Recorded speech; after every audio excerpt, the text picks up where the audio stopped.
Tes. Bismillahirrahmanirrahim. Assalamualaikum warahmatullahi wabarakatuh. Alhamdulillahirabbil alamin, wassalatu wassalamu ala habibi rabbil alamin, sayyidina maulana Muhammadin wa ala alihi wa ashabihi ajma'in. Tibtum wa taba mamsyakum wa tabawwa'tum minal jannati manzila. Allahumma 'allimna ma yanfa'una wanfa'na bima 'allamtana wa zidna ilman wa hudan wa tuqan wa salahan. Innaka waliyyu dzalika wal qadiru alaih.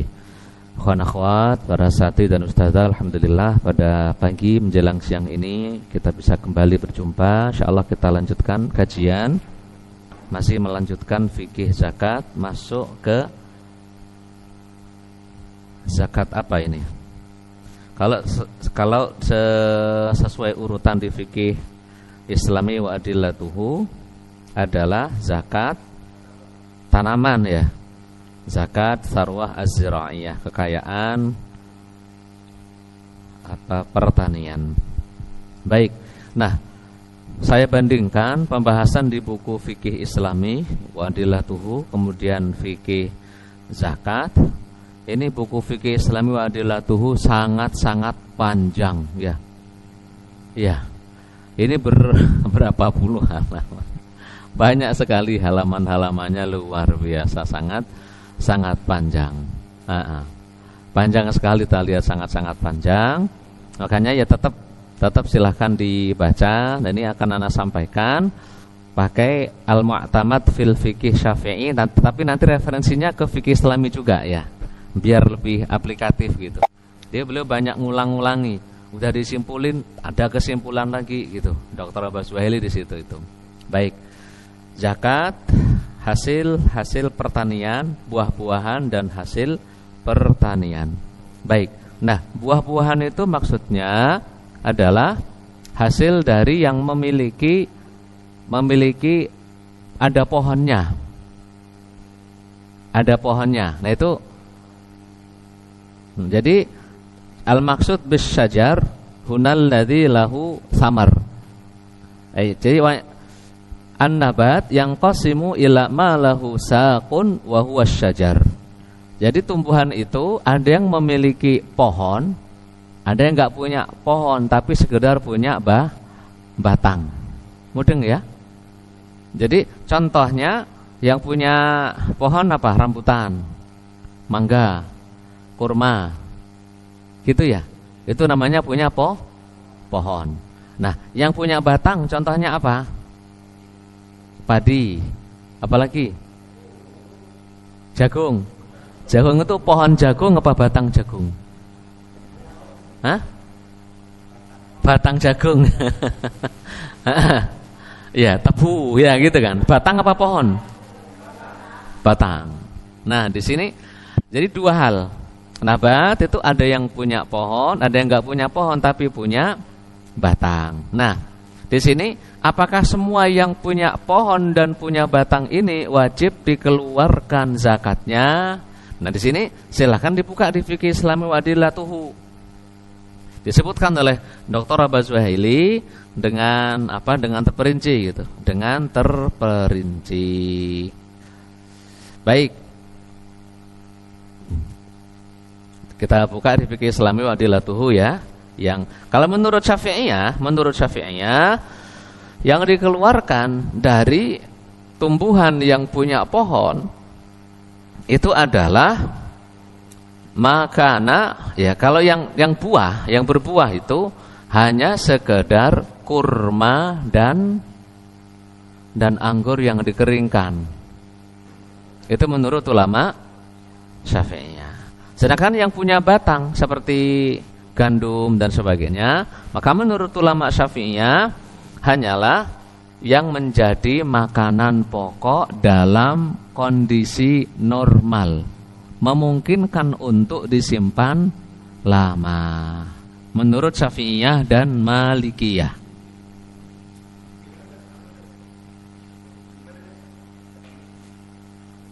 Ya, yaudah kita kelewat. Jadi menurut Syafi'iyah untuk buah-buahan yang wajib dikeluarkan zakatnya hanyalah kurma dan anggur. Selain itu enggak diwajibkan untuk ada zakatnya menurut Syafi'iyah. Gitu. Lalu untuk yang punya batang, yang wajib apa? Adalah yang menjadi makanan pokok masyarakat di waktu normal, bukan waktu paceklik, dan memungkinkan untuk disimpan lama. Menjadi makanan pokok di waktu normal, contohnya apa? Beras. Ya, beras itu dalam kondisi normal, makanan kita beras. Kalau kondisi tidak normal, kondisi paceklik gitu ya, kondisi darurat, yang dimakan apa? Singkong. Olahan singkong itu, singkong bisa dirubah menjadi pengganti nasi. Kalau bahasa Inggrisnya driwul.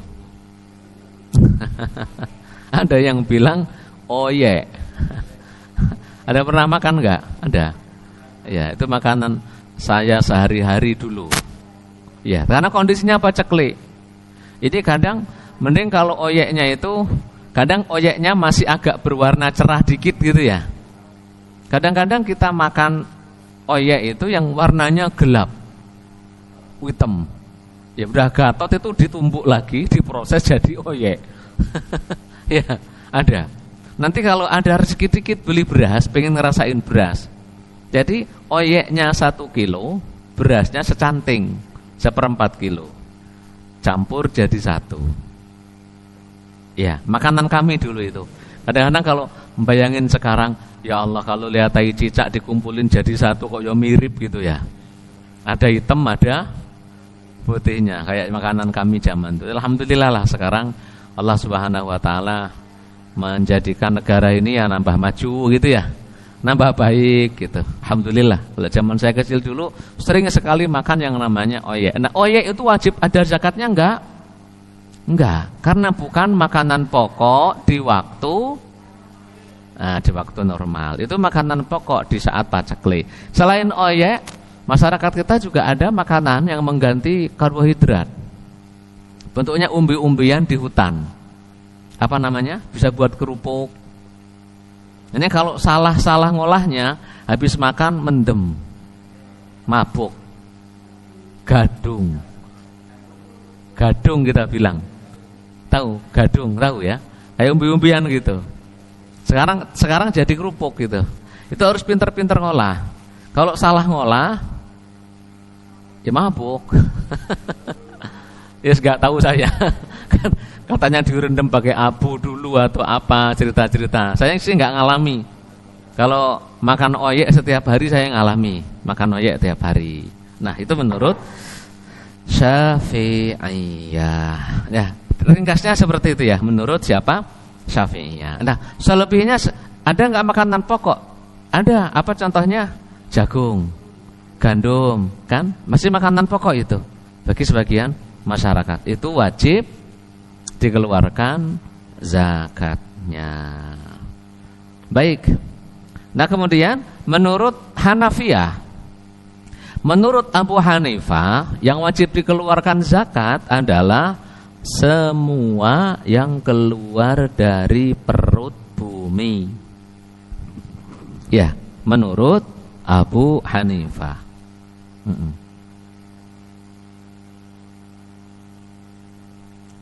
Paham ya? Jadi kalau Syafi'iyah dan Malikiyah mirip-mirip itu. Mirip-mirip. Menurut Abu Hanifah, semua yang keluar dari perut bumi wajib dikeluarkan zakatnya. Jadi kayak sayur-mayur gitu.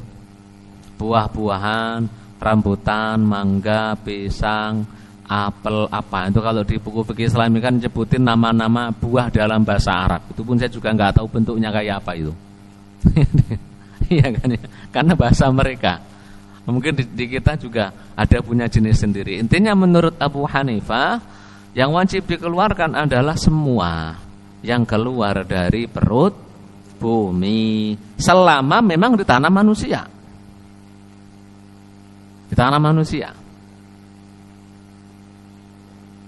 Kan memang sengaja ditanam terus kemudian keluar dan itu wajib dikeluarkan zakatnya. Baik. Nah, kemudian menurut Hanabilah yang wajib dikeluarkan zakatnya adalah yaitu hasil bumi yang memungkinkan bertahan lama, dikeringkan. Zaman sekarang banyak loh ya, hasil bumi yang memungkinkan untuk dikeringkan. Dan kemudian di samping dikeringkan bisa ditakar, ditimbang. Yang biasanya ditakar atau ditimbang. Dan yang ditanam oleh manusia. Mau makanan pokok atau bukan makanan pokok, ini semua wajib dikeluarkan zakatnya. Ya, selama memang ditimbang, biasanya ditimbang bisa dikeringkan, meskipun bukan makanan pokok, jadi wajib dikeluarkan zakatnya. Makanya di sini jenis kacang-kacangan masuk semua. Kacang tanah itu makanan pokok bukan? Makanan pokok bukan ya, bukan. Tapi bisa dikeringkan? Bisa. Terus ketika dijual pakai apa? Ditimbang. Berarti wajib dikeluarkan zakatnya. Kacang hijau, kacang merah, kedelai, iya kan, bagian dari yang bisa dikeringkan dan bisa ditimbang ketika berjual beli. Itu menurut Imam Ahmad. Terlepas itu makanan pokok atau tidak. Itu syarat-syarat tumbuhan yang wajib dikeluarkannya. Sudah kita sebutkan. Ya, baik. Terus kemudian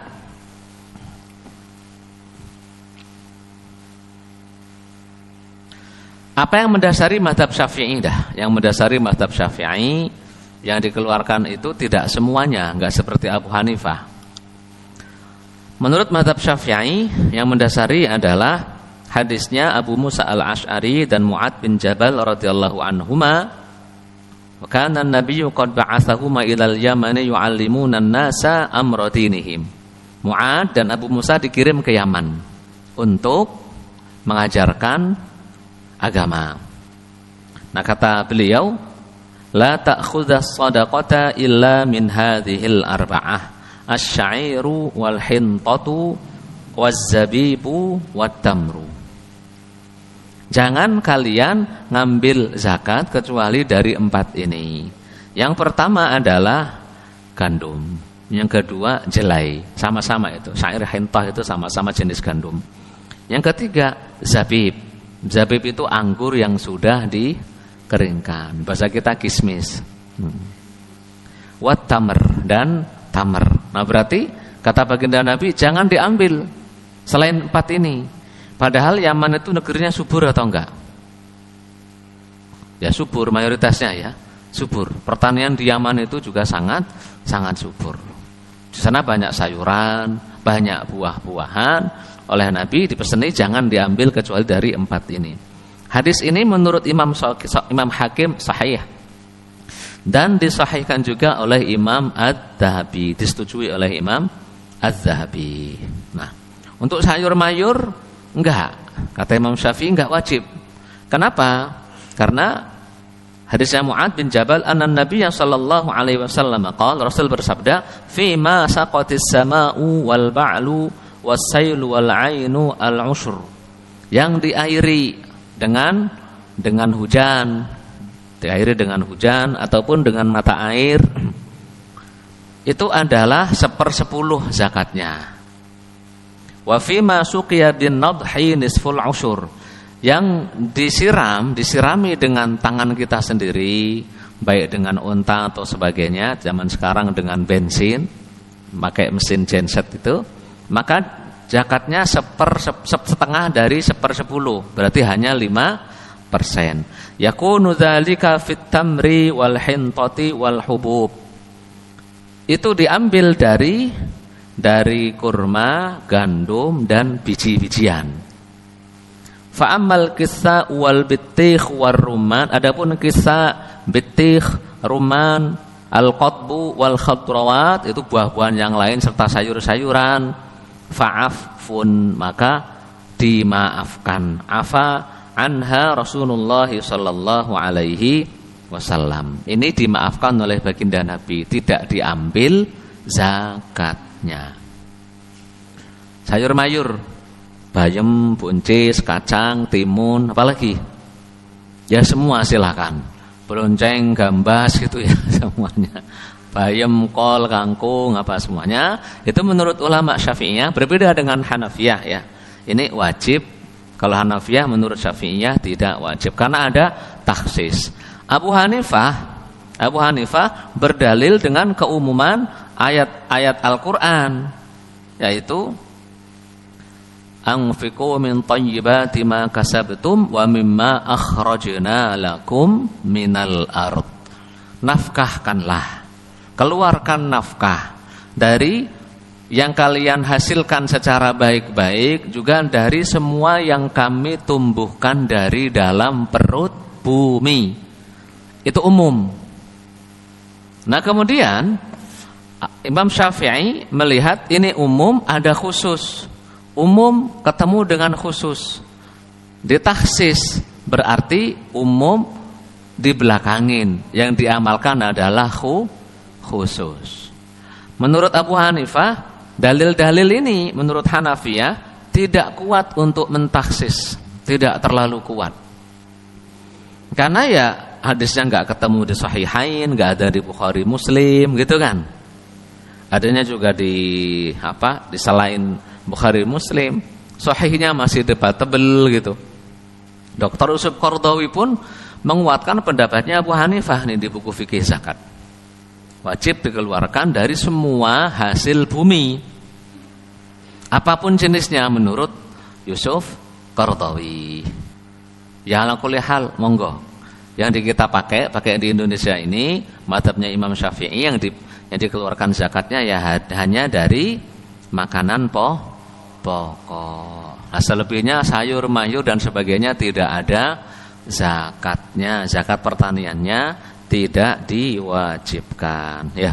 Wallahu a'lam bissawab ya. Kemudian yang dikeluarkannya berapa?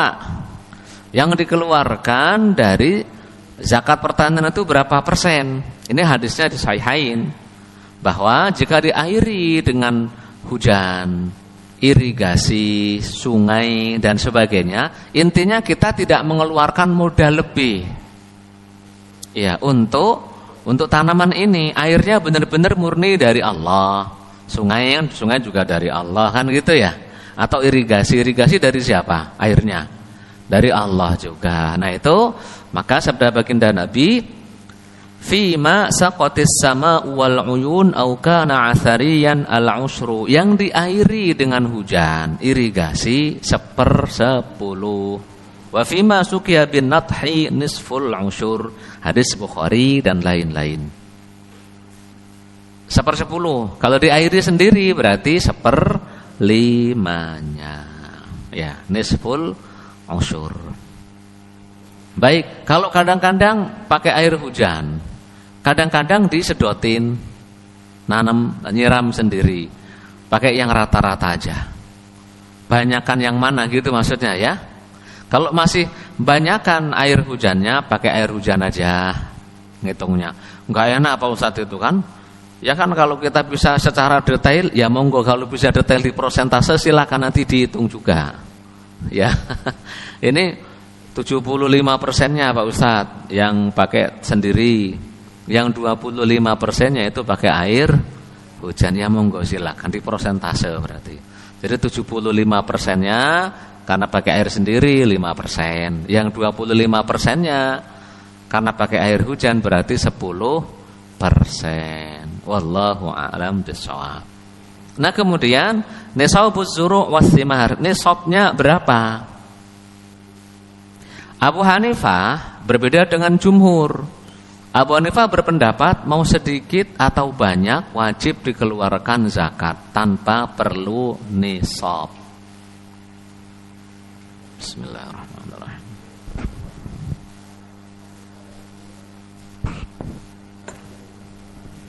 Saya ulangi, Abu Hanifah tidak mensyaratkan nisab. Wis Mau banyak atau sedikit wajib dikeluarkan zakat. 10 atau 5%, gitu aja. Jumhur ulama mensyaratkan nisab. Kenapa? Karena hadisnya sahih di Bukhari Muslim. Rasul bersabda dalam hadis Abu Sa'id Al-Khudri, "Laisa fi ma duna khamsati awsuqin minat tamri shadaqah." Tidak ada kewajiban zakat di kurma yang tidak sampai 5 wasak. Muslim menambahkan, "Laisa fi ma duna khamsati awsuqin min tamrin wala habbin shadaqah." Tidak ada kewajiban zakat pada kurma dan biji-bijian yang tidak sampai 5 wasak. Imam Muslim meriwayatkan dalam riwayat yang selanjutnya yang ketiga, "Laisa fi habbin wala tamrin bisa wala samarin shadaqatun shadaqah hatta yablugha khamsata awsuq." Tidak ada kewajiban zakat pada biji-bijian dan buah-buahan, pakai samar, sampai mencapai 5 wasak. Dan ini jelas, secara tekstualnya jelas. Abu Hanifah enggak mensyaratkan, lagi-lagi pakai umum. Karena sifatnya umum qat'i. Hadis-hadisnya dianggap tidak mampu untuk mentakhsis. Sedangkan menurut jumhur ulama, hadis-hadis tersebut bisa mentakhsis, mengkhususkan hukum ayat yang sifatnya umum. Nah, kita pakai jumhur ulama 5 wasak. 5 wasak itu berapa? 5 wasak itu 60 sa'. Dengan kesepakatan seluruh ulama, 5 wasak 60 sa'. 1 sa' itu adalah 4 mud. Ya, makasih Ustaz.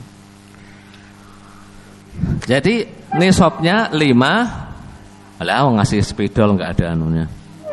Nah. Mana? Yang biasa aja. Itu Rais tuh.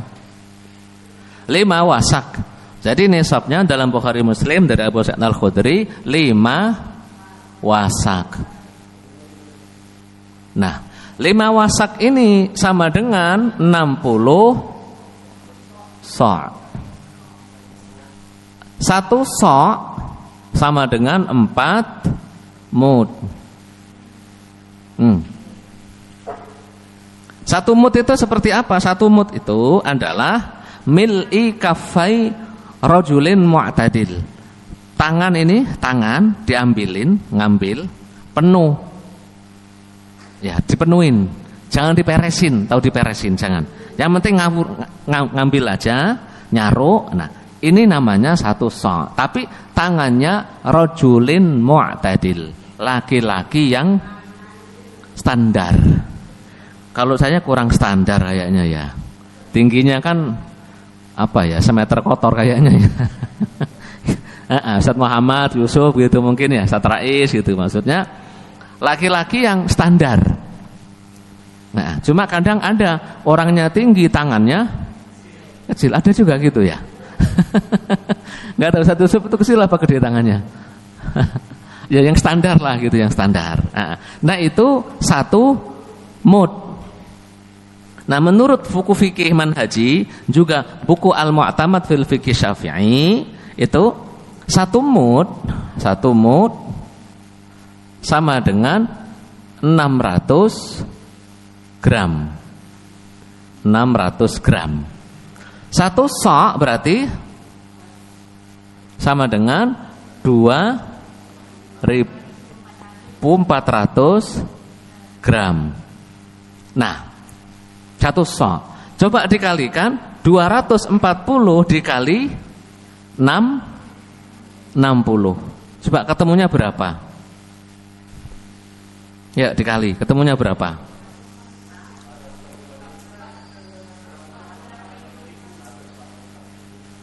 100.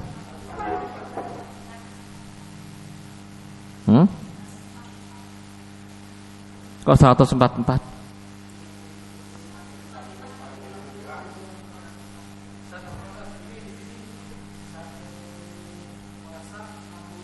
60 sok.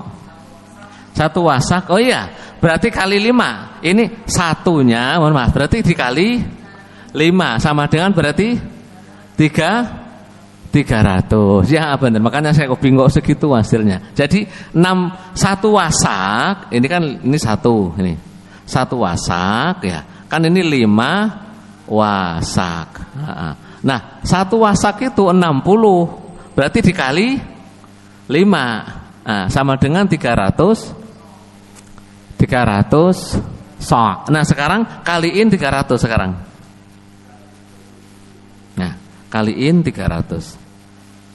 720.000. 720.000 gram sama dengan 720 kilogram. Ini menurut madhab Syafi'i yang kontemporer dijelaskan di situ di fikih manhaji ataupun di mu'tamad ini 720 kilogram. Kalau pakai liter 900 liter. Saya ulangi, nisabnya 5 wasak. 1 wasak itu sama dengan 60 sa. Kalau dikali 5 berarti 300 sa. Nah, 1 sa itu berapa? Nah, 4 mut ini. 1 mut adalah 600 gram. Berarti 1 sa-nya 2400 gram, 2,4 kilo. Dikali 300 sa, ketemunya 720 kilogram. Nah, hitungannya Dr. Wahbah Zuhaili ini ketemunya 600 berapa gitu ya? 653. Nah, hitungannya Dr. Yusuf Qaradawi juga sama, mirip-mirip ya, seingat saya 600 berapa gitu. Hitungannya Dr. Yusuf Qaradawi, bentar.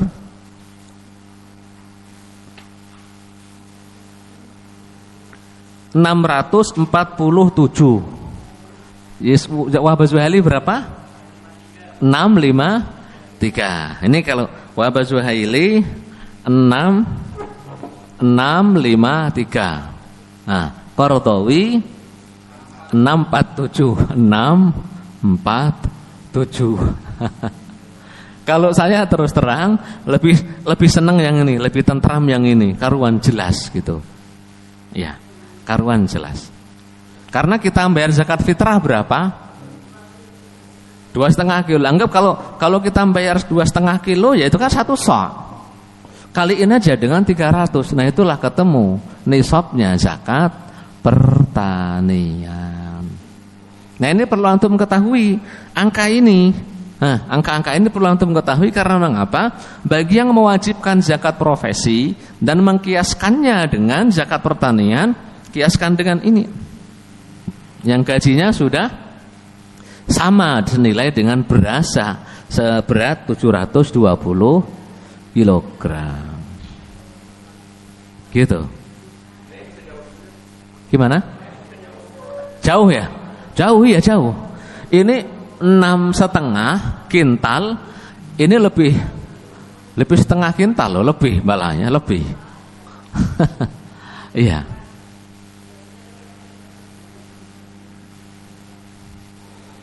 Ya enak, kalau ini enak. Kenapa? Ya hitung aja, 1 mutnya berapa? 600. Iya kan? Nah, 600 kaliin 1 sa, jadi 2,4 kilo. Nah, wajibnya itu 5 wasak itu 300 sa, kaliin 300 ketemu 720 kilogram. 7,2 kintal. Mudeng ya. Nah, nanti ketika ditanya zakat profesi, wajibnya yang mana? Tinggal antum kias kemana? Ke ini atau yang ini? Kalau yang ini kan 720. Kaliin harga beras berapa coba? 13.000 bulog paling ya. Kilo per kilo. 720 kali Ya yang standar lah. Anggap 15.000. 10 juta 800. Ya, kalau pakai hitungan ini. Kalau pakai hitungan itu nanti beda lagi hasilnya itu. Iya kan? Wes pasti beda. Pasti beda. Itu anggap hitungan yang ini 647. 647 kali 15.000. 9.705.000. Lumayan ya selisihnya ya. Lumayan. Itu pun kalau pakai pendapatnya Abu Hanifah yang dipakai oleh Syekh Qardawi, 9 juta atau 10 juta tadi adalah setelah dipakai untuk kebutuhan pokok. Kalau zakat profesi seperti itu. Jadi Ustaz Muhammad, Ustaz Yusuf udah pakai nyicil kan? Lagi nyicil rumah ya. Nyicil rumah dulu, kebutuhan lahiran kemarin Ustaz Rais itu ya, lahiran apa semuanya. Masih sisa segitu, wajib dikeluarkan zakat profesi. Bagi yang mengkiaskan dengan zakatuz zuru'i was thimar. Mudeng? Ya. Itu untuk nisabnya 900 liter atau 720 kilo. Baik. Ini cara mengeluarkannya bagaimana? Ini, saya punya apa? Punya padi. Jadi coba didengerin, halo. Coba seandainya saya punya sawah itu apa? 100 hektar, bilang amin gitu ya. Amin. Bukan kampanye, bukan ya. Enggak. Jadi anggap Ustadz Sopandi lah, Ustadz Sopandi punya 2 hektar sawah. Nah itu setengah hektar tanami beras ketan. Itu pun setengah hektarnya itu ketannya dibagi 2. Ada ketan hitam, ada ketan putih, ada kan ya? Itu seperempat. Nah setengah lagi ditanami beras IR 42. Terus masih 1 hektar lagi itu, beliau setengahnya lagi ditanemin IR 64. Karena untuk makan sendiri, 64 kan paling enak gitu ya. Paling enak. Terus karena yang satunya lagi mau dijual, tanami beras pandan wangi. Biar mahal. Nah itu zakatnya masing-masing atau digabungin? Gabungin. Karena meskipun ini ketan, satunya 64, 36 dan sebagainya atau 42, tetap satu jenis padi. Kecuali Ustadz Sopandi ini 1 hektar tanemin padi, 1 hektar tanemin jagung. Nah itu tidak digabungin. Mudeng ya? Ya.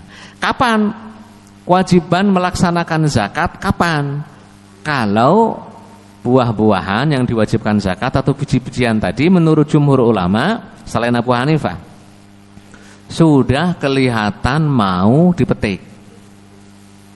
Padi itu kalau sudah tawadhu, ya sudah tawadhu, sudah sangat tawadhu. Biasanya apa?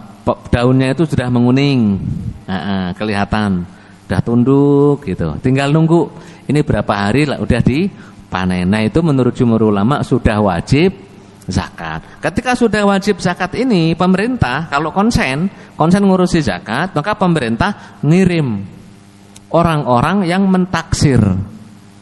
Bisa. Para pedagang itu ngerti cara mentaksir ya. Kalau di Saudi kurma, ini kurma berapa dihitung dikira-kira itu udah bisa itu. Dihitung berapa? Oh, lebatnya sekian. Dihitung 1 2 3 4 5. Dihitung berapa dikali berapa? Nanti kira-kira keluar sekian.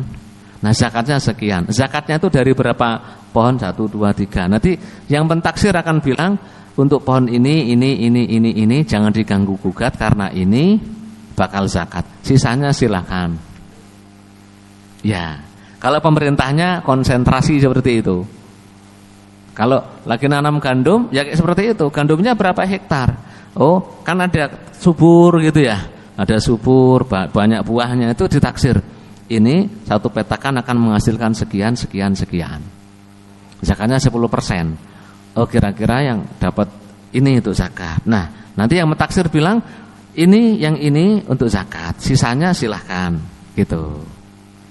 Ya, jadi wajibnya kalau sudah memungkinkan untuk dipanen, ya, baik jagung ataupun padi. Kalau jagung gimana ciri-cirinya? Ya sama ya, jagung itu kalau jadi makanan pokok ya, yang penting sudah bisa untuk dimakan. Jagung bisa untuk disayur, bisa ya. Jagung sayur ada ya, jagung sayur khusus apa enggak itu? Ya, jagung muda, jagung muda.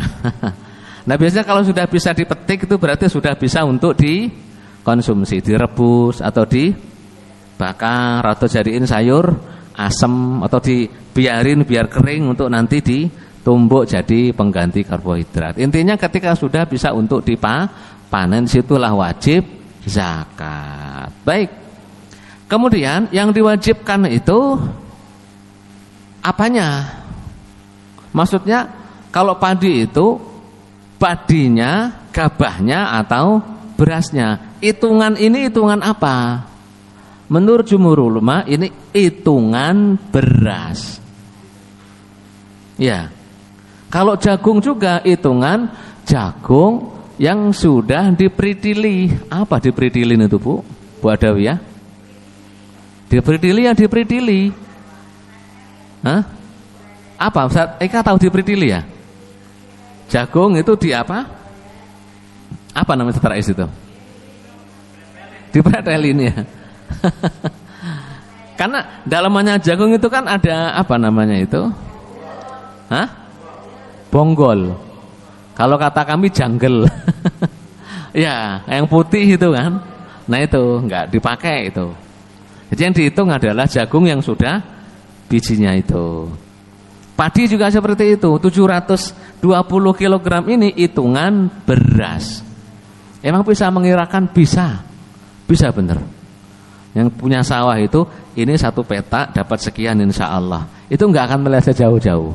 Kadang lebih dikit, kadang kurang dikit. Ini sekarung atau segelangsing ya Pak, sekarung itu dapat sekian.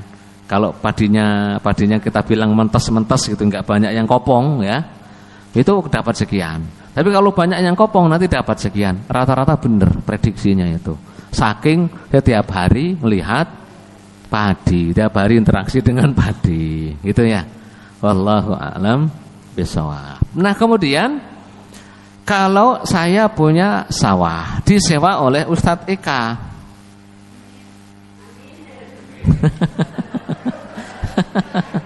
Amin amin lagi ini terus. Saya punya sawah 5 hektar disewa oleh Ustadz Eka. Yang mengeluarkan zakat siapa? Atau saya punya sawah, saya kasihan Ustadz Rais tak pinjemin ini ente yang garap. Kan minjem beliau.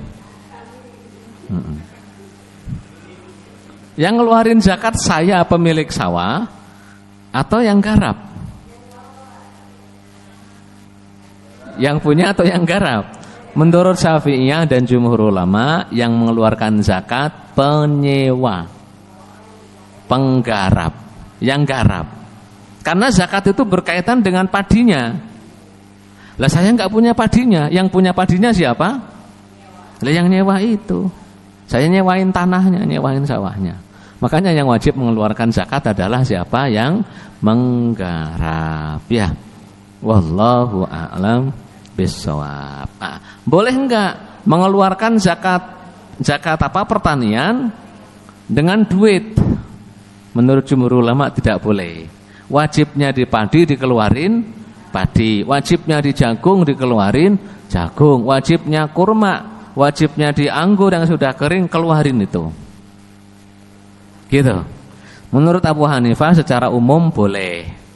Menurut Abu Hanifah, ketika melihat kemaslahatan lebih maslahat duit dibandingkan padi atau beras, boleh diganti dengan duit menurut Abu Hanifah. Wallahu a'lam bishawab. Itu ringkasnya ya daripada iya.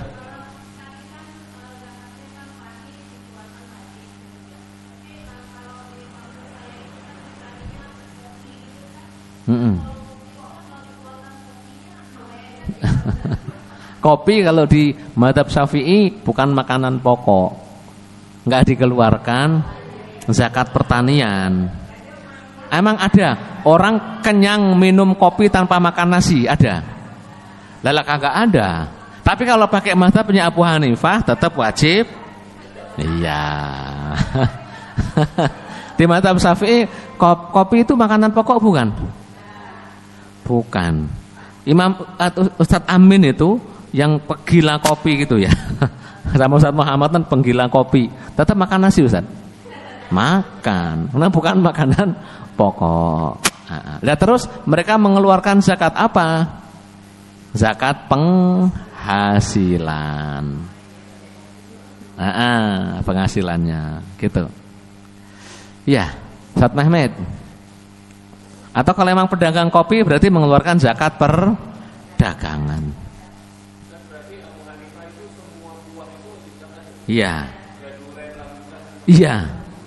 Semua yang keluar dari perut bumi. Setelah memang itu yang biasanya ditanam oleh manusia. Ya kalau yang keluar dari perut bumi, ranting-ranting pohon, kayu bakar enggak wajib zakat. Lah siapa yang kayu bakar itu enggak? Iya.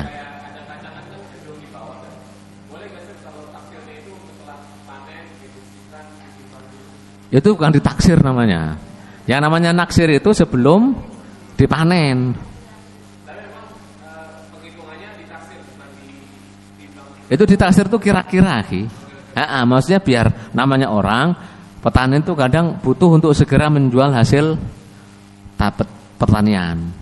Biar nggak dijual semuanya, udah ditaksir sekali. Ini jangan diganggu gugat. Yang ono silakan kalau mau dijual. Nah kalau antum sudah keluarin, ya boleh-boleh saja. Kalau di Indonesia mah nggak ada pentaksiran itu, akhi. Karena di Indonesia ini kan nggak diopeni mengeluarin zakat ya. Mau ngeluarin zakat ya karepmu, nggak juga karepmu, kan gitu. Ada direktoratnya ya, ada. Tapi kayaknya nama aja itu ya. Kayaknya nama. Mungkin nama aja mungkin ya. Mana karena nggak pernah datang ke mana ngambilin zakat ke masyarakat, nggak pernah kan? Nggak pernah kayaknya. Ke pertanian nggak pernah kayaknya. Ya paling itu penerimaan aja, amil gitu mungkin ya.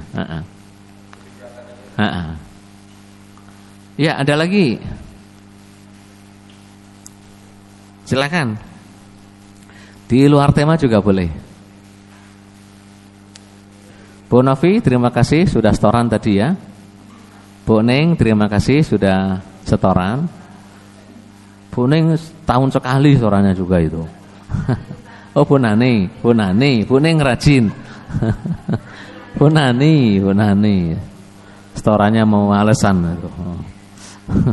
Tapi alhamdulillah udah setoran, alhamdulillah. Ya ada pertanyaan lagi silahkan.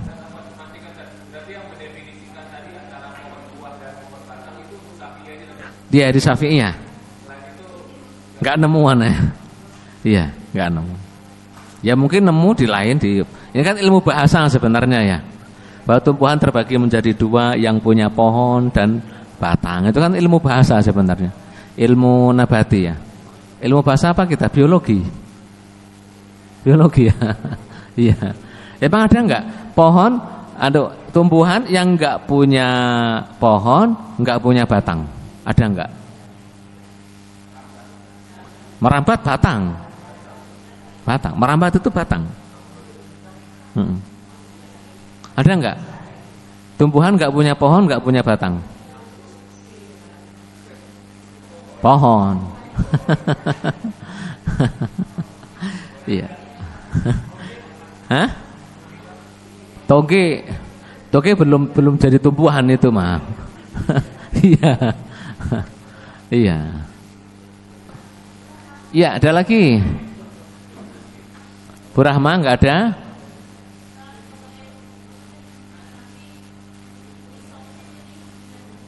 Abu Hanifah enggak pakai nisab. Ya keluar sedikit, keluarin zakatnya. Meskipun cuma dapat 1 kintal. keluarin 10 kilo. Dapat 5 kintal, kan nggak wajib zakat itu sebenarnya 5 kintal. Keluarin 10%-nya, 50 kilonya. Karena tidak pakai nisab. Nah, panen rambutan berapa ikat?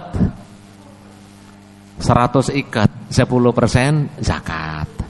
Gitu. Menurut Abu Hanifah. Ya, ada lagi. Ustaz Sopan? Ya. Ya.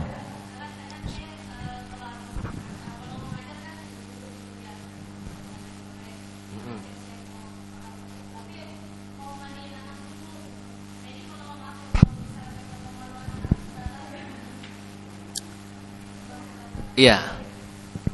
Yang penting itu kemaluan kan. Mau kemaluan anaknya Bu Novi, suaminya Bu Novi, podo wae.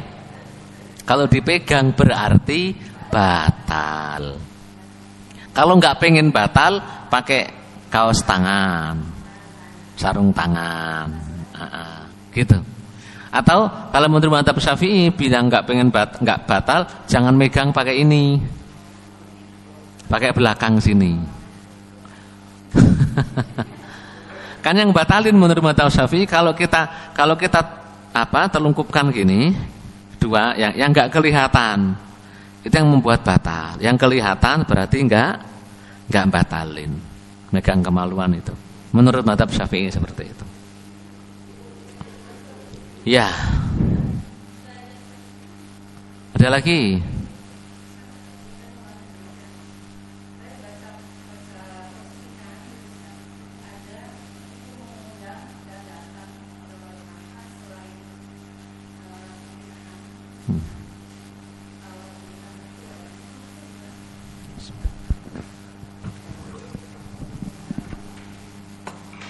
Walimah pun hukumnya sunnah. Kita mengadakan walimah itu hukumnya sunnah. Walimah pernikahan. Nah, kalau kita sudah ngundang orang, maka ketika diundang itu hukumnya wajib mendatangi. Setahu saya di mazhab Syafi'i, sependek pembacaan saya, nggak dibeda-bedain. Mau walimatul nikah, walimatul khitan, mau walimatul safar, atau walimah menempati rumah baru, walimah tasyakuran mobil baru, walimah akikah gitu kan? Akikah ya. Bu Novi sudah akikah ya? Kita nggak diundang tuh ya. Oh kejauhan ya. Setahu saya di mazhab Syafi'i tidak dibeda-bedakan.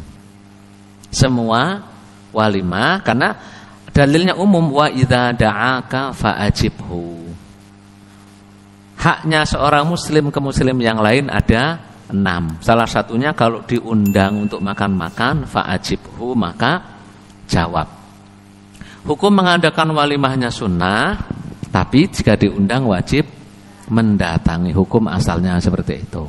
Mungkin ada yang beda-bedain, saya belum pernah membaca yang itu. Mazhabnya siapa? Jadi kalau kata beliau pernah baca artikel, wajib mendatangi itu kalau walimatun nikah.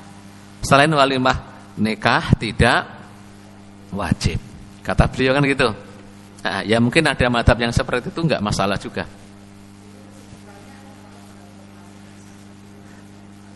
Pendapat siapa?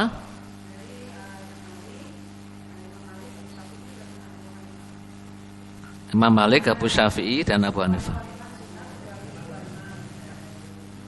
Oh, itu malah disebutkan di jumhur.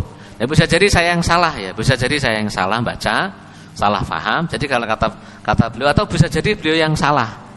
Nanti dicek lagi, coba saya cek lagi. Sunnah itu maksudnya sunnah mendatanginya. Kalau membuat walimah, merayakan pernikahan, merayakan rumah baru gitu, membuat walimah untuk akikah itu hukumnya sunnah.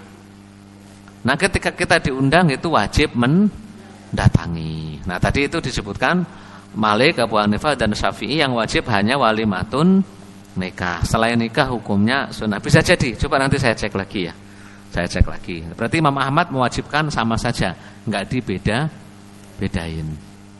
Iya. Iya.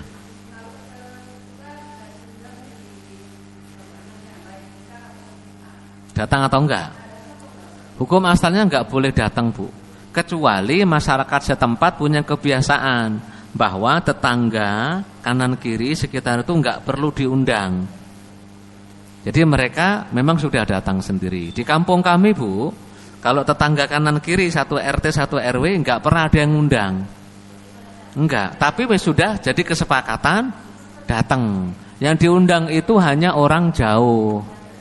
Beda RW gitu, beda kampung, beda desa baru diundang. Di kampung saya sono, di Sumatera. Tapi di Bekasi sini enggak ternyata, Bu. Ya, tetangga itu pun harus diundang. Kalau enggak diundang ya enggak datang. Kadang ada mama datang undang, bukan ngundang saya ternyata. Ngundang istri saja. Ada seperti itu. Ada yang ngundang suaminya saja ada. Jadi hukum asalnya ketika tidak diundang jangan datang. Kenapa? Baginda Nabi Shallallahu Alaihi Wasallam dalam hadis sahih pernah diundang untuk makan. Nah beliau datang bawa temannya, ngetok pintu, assalamualaikum, waalaikumsalam, ahlan wa sahlan, gitu. Bahasa mungkin kalau kita bahasakan sekarang gitu. Kata Nabi, ini saya bawa orang. Kalau ente izinkan, ya biar dia ikut masuk. Kalau enggak, biar dia pulang. Ya, kata sahibul bait, enggak ya Rasulullah, ya silakan masuk, dibawa masuk. Berarti kan, kalau tidak diundang tidak boleh datang. Hukum asalnya seperti itu. Tapi ya tadi itu fatwa itu kadang lihat kebiasaan masyarakat gitu loh, Bu. Iya. Kebiasaan masyarakat di kami di Sumatera, daerah kami ya, daerah saya, masyarakat sekitar itu enggak ada yang diundang, enggak ada. Tapi ya pasti kami datang. Kalau enggak datang kebangetan katanya. Masa tetangga kanan kiri aja perlu diundang gitu. Kalau apa?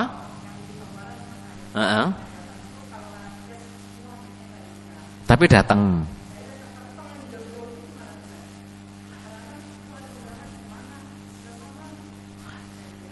Lah kalau apa mungkin sampean jauh sebaiknya enggak datang, Bu, kalau enggak dikabari. Jauh rumahnya jauh apa? Ya enggak datang karena berarti dia enggak pengen undang-undang. Masyarakat sekitar saja sudah cukup. Itu kebiasaan masyarakat bisa dipakai fatwa. Gimana, Bu?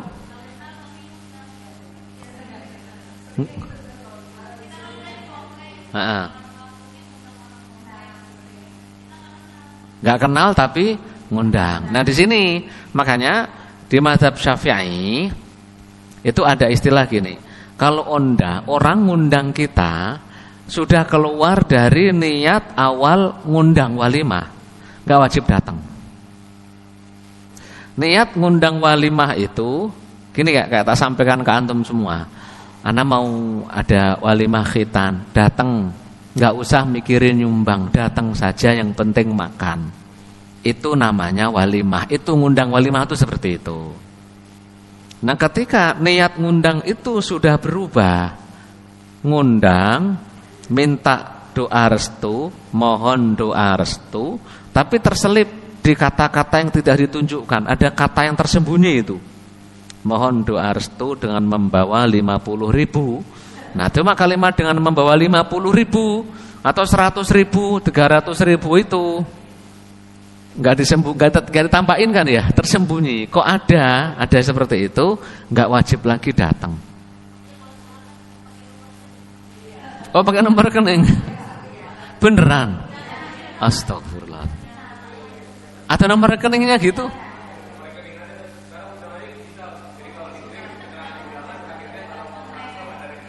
Oh, ya Allah, baru tahu saya itu. Udah terlalu tua saya berarti ya. Belum, masih muda insyaallah ya, masih panjang umur. Enggak wajib. Kalau orang ngundang kita karena mengharapkan duitnya, udah beda lagi itu. Ya meskipun umum ya. Meskipun umum. Makanya Nabi bilang ke masyarakat, kalau ngundang saya jangan ngarepin duit. Ya kalau pas ada rezeki ada duitnya ya ngamplopin, kalau enggak ya jangan harap gitu.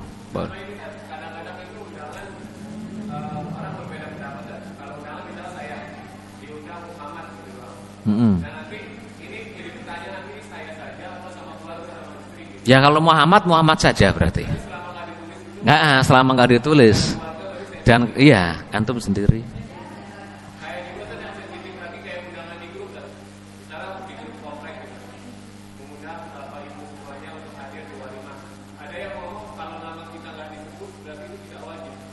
Itu undangan untuk grup, berarti semua yang ada di grup. Iya, tetap diundang kitanya. Iya.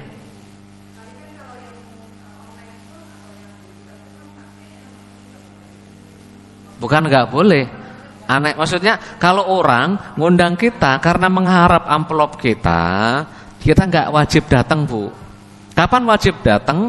Ada orang datang, tolong menghadiri acara kami untuk makan. Saya nggak mengharap amplop antum. Datang untuk makan. Nah itu yang disebut wajib, Bu. Iya. Ada nggak sekarang undangan seperti itu? Ada, saya kemarin undang kayak gitu, bisa kok. Iya kan? Emang anak minta amplop antum enggak kan? Enggak. Meskipun ada tulisannya Bu Karsih, juga ada tulisannya. Iya, meskipun antum juga pada ngamplop, tapi anak minta amplop enggak kan? Anak cuma bilang ke antum, tolong datang, enggak usah mikirin amplop, mikirin duit, datang untuk makan. Nah seperti itu yang disebut diundang untuk makan.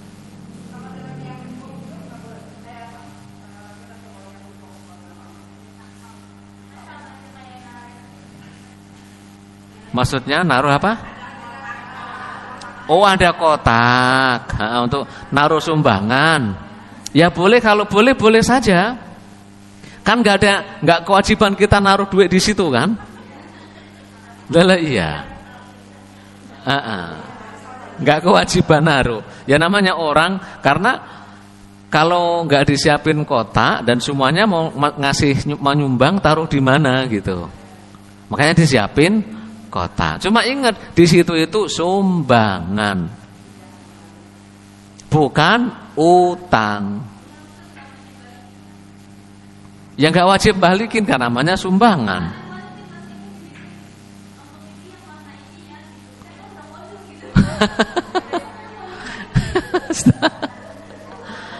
Nah cuma kembali kalau kita di mazhab Syafi'i ada pembahasan kebiasaan masyarakat seperti itu utang atau enggak. Iya. Lah repotnya kalau kebiasaan masyarakat itu adalah utang. Tapi kan enggak tekstual juga masyarakat ngutangi. Jadi kalau antum pengen dibalikin, tulis di sini. Kan ini amplop ya. Tulis, masukin 500.000. Tulis Muhammad Al-Batati. Tambahi ngutangin gitu. Ngutangi gitu ya. Atau nanti balikin, nah gitu. Lah iya apa enggak? Lah iya, nanti kalau ngutangin ya kita bilang saya nggak ngutang ya ini nih Bapak, saya nggak ngutang ke ente gitu Bapak ulang. Makanya ini ya kebiasaan yang unik saja. Ya, ayo kita kembalikan para asatidz, para ustadzah. Nanti kalau punya hajatan, caranya seperti itu. Benar-benar ngundang. Kami ngundang untuk walimah, untuk datang makan. Ya, bila perlu tekstual, antum nyumbang terserah, enggak terserah. Tapi jangan harapin kalau ente nyumbang nanti tak balas nyumbang. Gitu bilang dari awal. Panjang men gitu ya.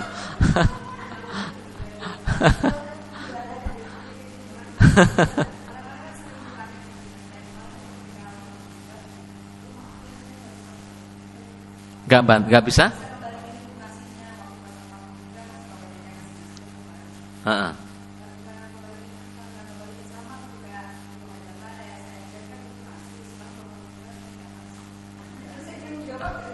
Ya karena sampean dulu nulis. Karena dulu almarhum nulis.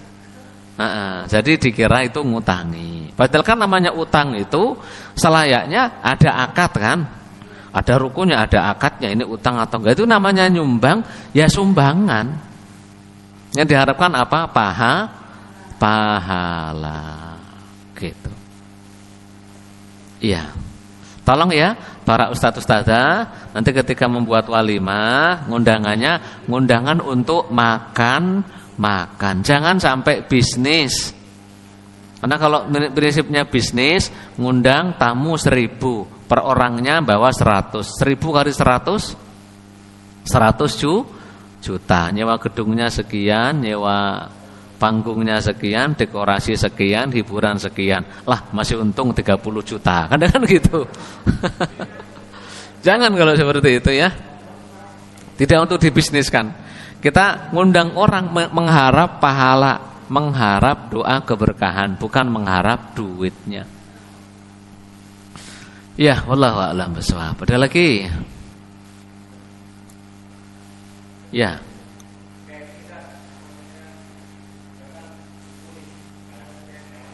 Subuh.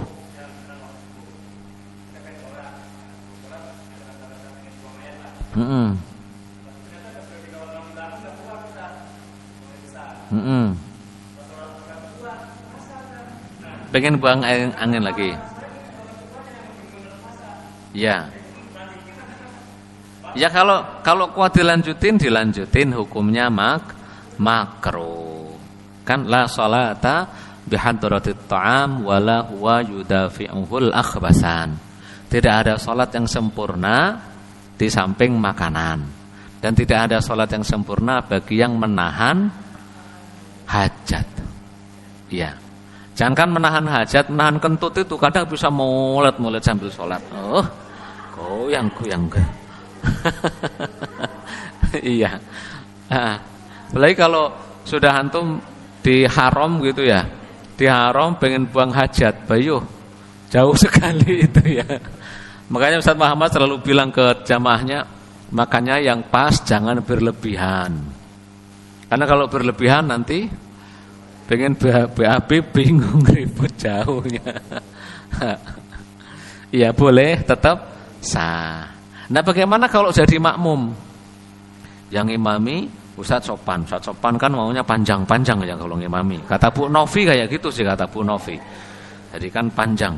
Nah Bu Novinya udah kebulet BAB. Ini lama amat gitu. Mufarokoh saja. Tahu mufarokoh? Nyelesain sendiri. Iya. Ustadz sopannya masih menikmati lantunan-lantunan ayat Quran, pengen khusyuk gitu. Bu Novi udah nggak kuat. Ya mufarokoh buru-buruan aja selesaiin sendiri gitu. Atau batalin sholatnya, BAB dulu nanti sholat lagi. Boleh. Ya ada lagi. Enggak apa-apa. Enggak, memang niat mufarokoh seperti itu di tengah-tengah. Hadisnya Mu'ad bin Jabal di Sahihain saya ingat ada Mu'ad bin Jabal itu sholat maghrib atau isya membaca surat Al-Baqarah. Al-Baqarah coba siapa yang kuat? Tapi apa pada kuat itu para sahabatnya itu. Ada satu orang mufarokoh, nyelesain sholat sendiri ngadu ke Nabi, mau dipanggil justru dimarahi. Ya, jadi nggak apa-apa, ngubah niat di tengah-tengah seperti itu. Ya kayak antum ketika sholat sendiri, kemudian datang Ustadz Yusuf di samping kanan antum, Allahu Akbar, bermakmum, antum perlu ngubah niat Ustadz. Jadi imam. Karena kalau antum nggak ngubah niat jadi imam, yang dapat 27 Ustadz Yusuf, antum dapat 1, padahal ente ngimami. Iya. Iya kan? Lah ente setelah berjamaah jadi imam nggak niat jadi imam, nggak dapat pahala jamaah Ustadz. Ya tetap dapat pahala 1. Ya nggak apa-apa. Ya sholat ngimami, niatnya jadi ngimami. Iya 2 rakaat. Nanti yang nepok nambahi. Ya ada lagi.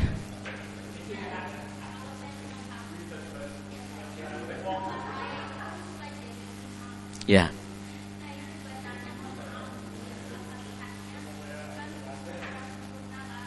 Kurang sempurna atau sampai lahan jali.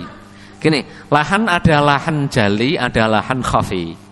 Kalau Fatihahnya sampai lahan jali, merubah makna, ya jangan bermakmum di beliau. Gitu.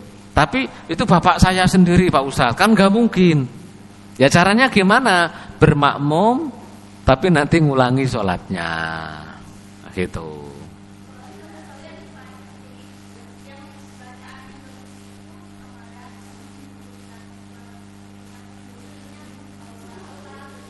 Lahannya jali apa khafi? Hah? Oh.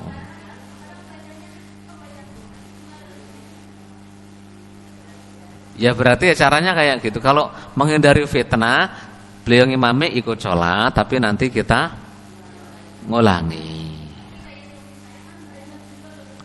Kalau sambil-sambil kan sama-sama nggak bisa. Kalau nggak bisa bermakmum ke nggak bisa mah, ya ummi bermakmum ke ummi mah nggak apa-apa Bu. Sama-sama nggak bisa, nggak boleh saling membuli kan ya. Sama nggak bisa. Atau caranya Bu, kita seolah-olah bermakmum berjamaah, tapi kita sholat sendiri. Cuma nggak boleh nunggu aba-aba dia.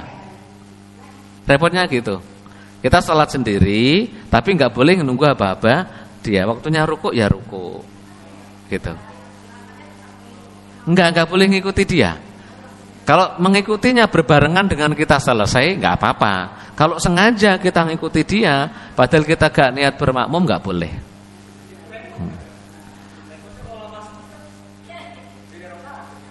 Masbuk gimana?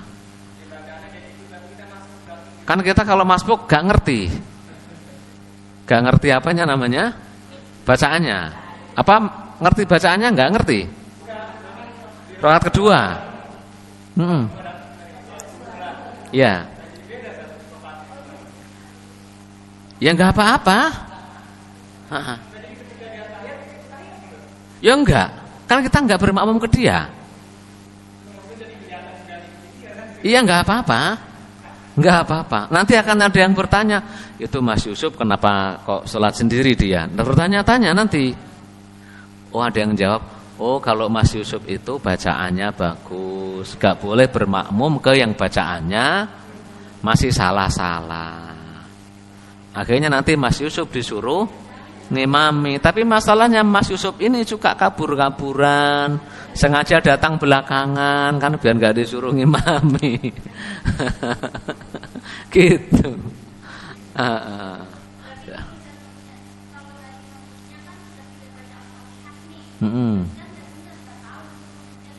Kalau nggak tahu dan kita belum pernah dengar bacaannya, kita husnudzon. Tapi kalau sudah tahu bacaannya kayak gitu nggak bisa husnudzon. Meskipun sholat duhur sama asar, ya kan ini banyak orang berani ngimami duhur dan, iya bangga berani, iya. Cuma kita pernah dengar bacaannya kayak, oh nggak bisa, meskipun duhur dan asar. Ya, ada lagi. Cukup ya. Kita tutup dengan kafaratul majelis. Alhamdulillahirabbil alamin. Subhanakallahumma wa bihamdika asyhadu an la ilaha illa anta astaghfiruka wa atubu ilaik. Wa'alaikum minkum. Assalamualaikum warahmatullahi wabarakatuh.